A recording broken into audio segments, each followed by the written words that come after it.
What's going on? Why do you keep coming back and doubling in size every year? What is that that's happening? I think you know. Here's the thing. Right now, I am witnessing, and you are experiencing it, complete and utter magic. A remarkable thing has happened. All of you women, and a few guys, but this is much harder for women to do, have arrived here in this room right now for 2 entire days. That is what I like to call the juggle struggle. And it's very hard for us to take time to ourselves, right?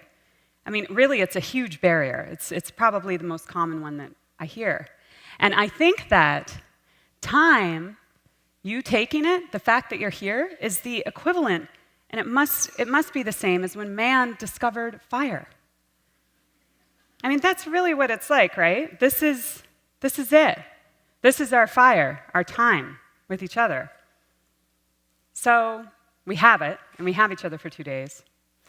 And I want to tell you, last time I was on this stage, it wasn't even 1 entire year ago. It was 11 months ago. We cut ourselves short by a month to plan the conference, which is insane. But we did it. We had 550 members 11 months ago. We have 1,550 members now across the country. How many founding members are here? Yes. You are amazing, remarkable, incredible women, and you founded this with me. I did not do this alone, and if anybody ever thinks that, I am going to have a conversation with you.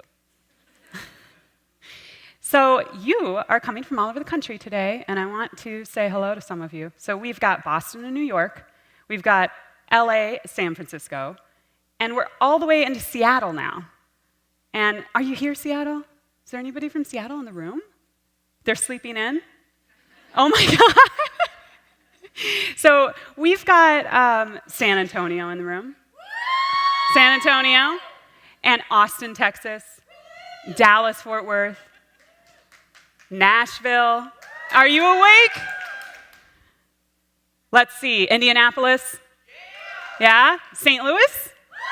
Whoa! And that's like a 6-hour drive. Nashville is 6.5. St. Louis, I make it in 6. Okay, I have to keep doing this. Detroit. Whoa! Twin Cities. I love you. Thank you for flying here. That flight is awesome if you're on Delta. Philadelphia, Pittsburgh, and let's see, I know, Louisville. How dare I almost forget Louisville. And Cincinnati. And Chicago. Am I forgetting anybody? I know I have 2 more.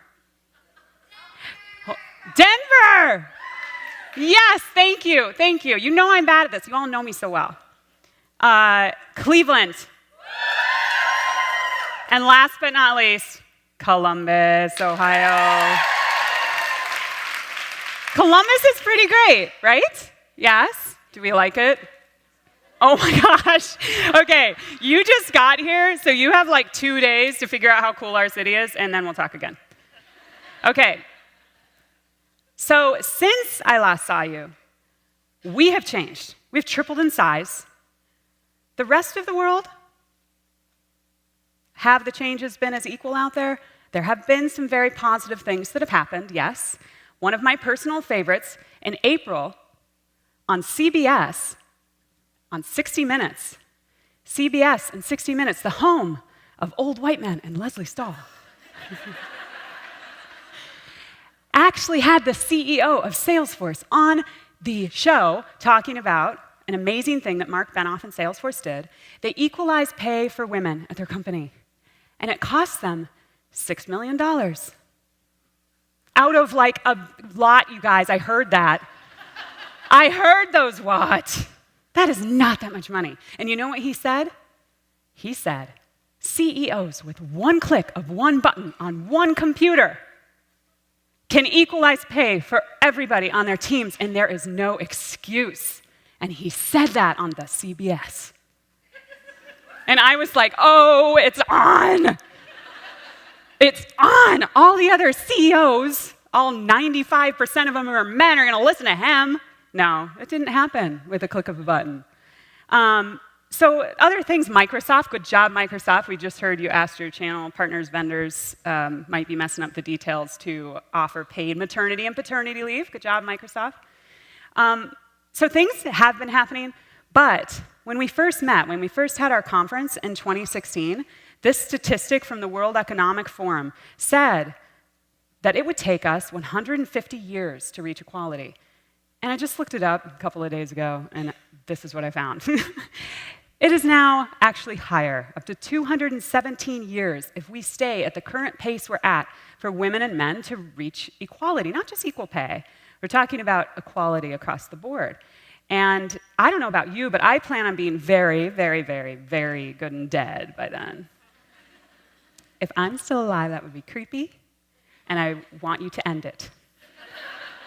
It's recorded now.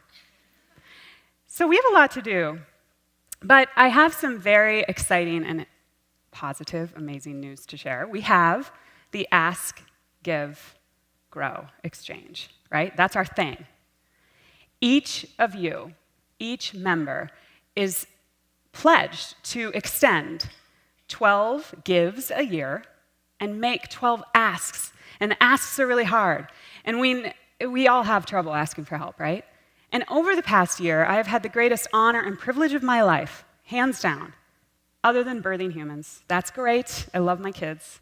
I do, very much. But it's up there to be able to travel, to visit each of you chapters out in the wild and see you asking and giving.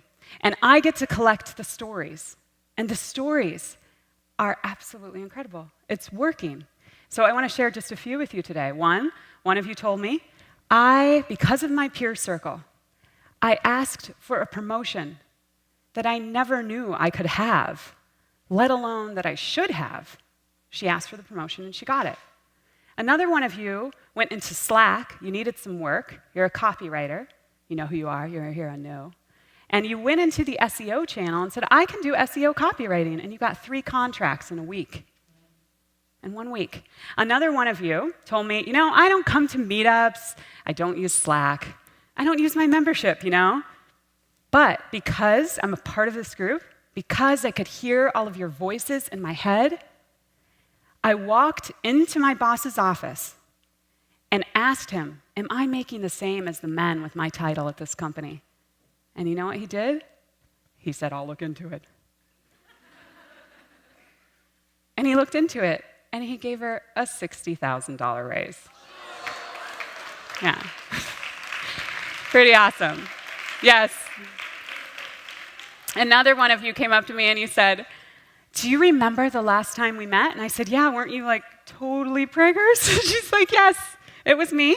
And we were at a meetup, and her ask was, how do I strike a family life balance? I'm about to have my first baby.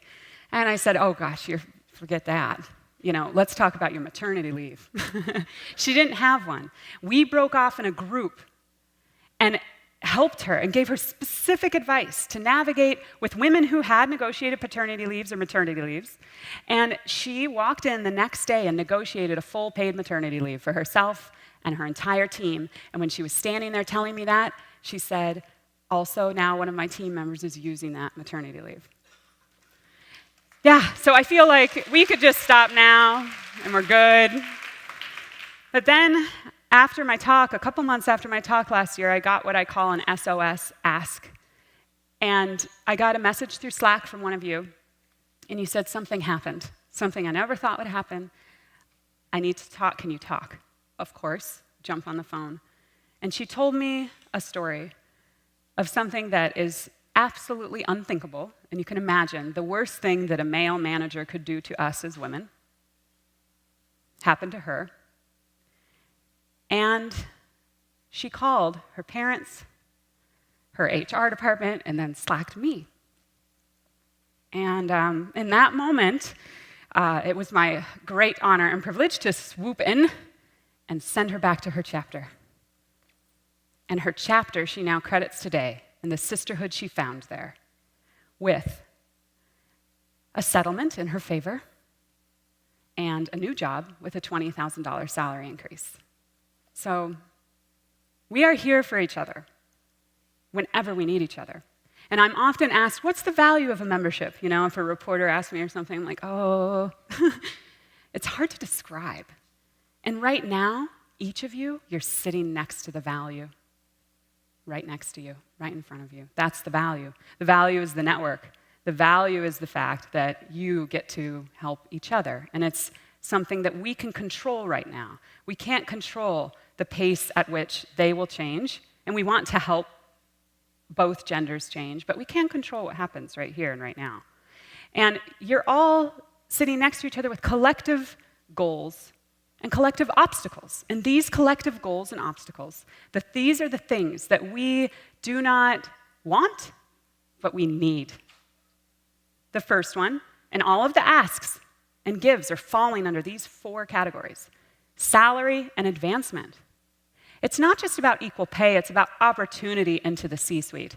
Right now, the odds of one of you making it into the C-suite in your career is 20%. Men have an 80% likelihood to get into that C-suite if they want. It's an 80-20 split. Salary and advancement. Continuing education.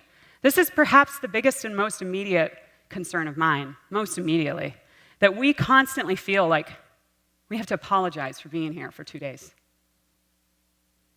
And yeah, we just got an amazing history lesson from Katie. That is something that you need to spend your time on, along with all of the continuing ed that you're about to get for the next 2 days. But if you have to wrangle for that, if you aren't receiving budget at your job for continuing education, what's going to happen? You're women in digital. What will happen to us? We will fall behind, we will be replaced, and that is the most immediate threat at the pace at which things are changing. The third one, family benefits. I cannot even believe that we have to talk about this. The fact that we are not giving paid maternity and paternity leave, that's just not universal at this point, it's barbaric. It is barbaric to expect human beings to produce other humans out of their bodies and then go to work 10 weeks later and be completely fine with not being paid in between. That's really messed up. Discrimination and harassment. We don't want anybody to grab our butts or approach us or hit on us at work. Control yourselves. What the heck? What is going on with that? I have 3 sons, 3.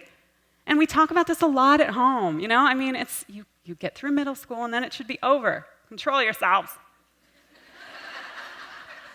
And also, don't discriminate against us. Don't underestimate us. Don't think because of our race or the way that we look or if we're attractive or if we're, who knows?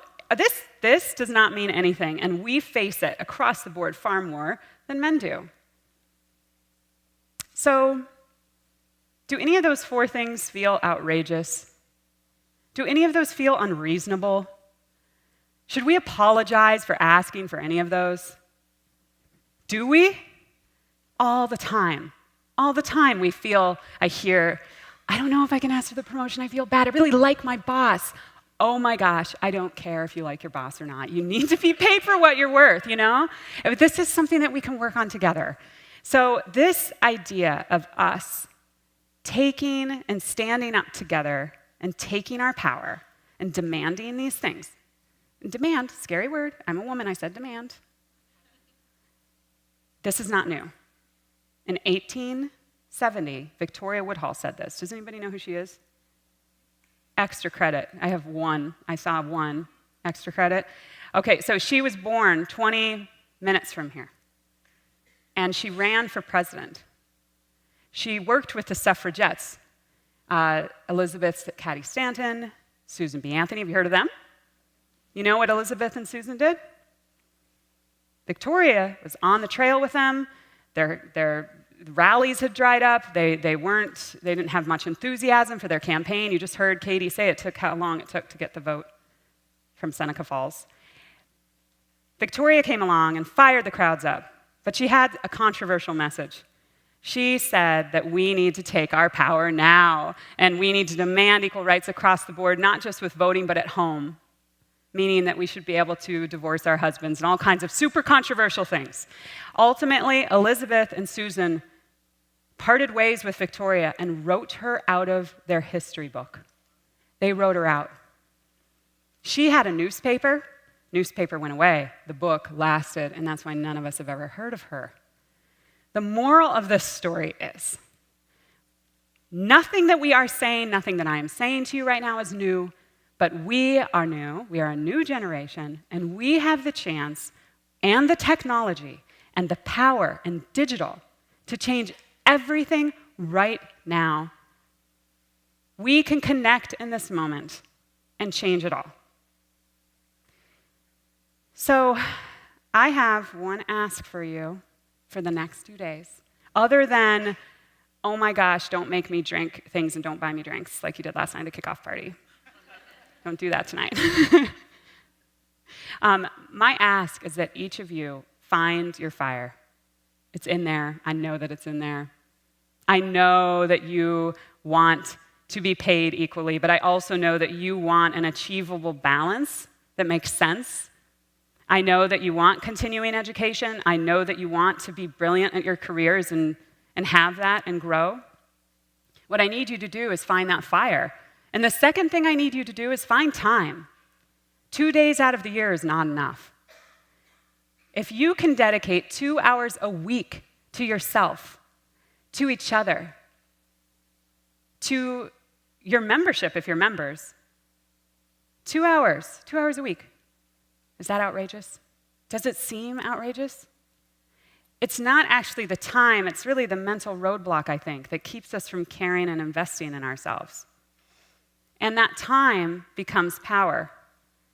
And the power is the fire, and that's our evolution. And I think from what I've seen, we are going to catapult in size again this year.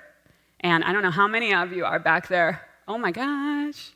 How is it up there? Do you feel like you're going to fall? So, anyway, I am so excited that you're here, and I want you to have the most amazing, amazing conference. And I need you to care about yourselves and your careers. And here's why. It is not just a simple thing or an easy request. This is actually an obligation that we are our great-grandmothers, our grandmothers, our mothers, and our granddaughters. Okay? Thank you. Thanks for coming.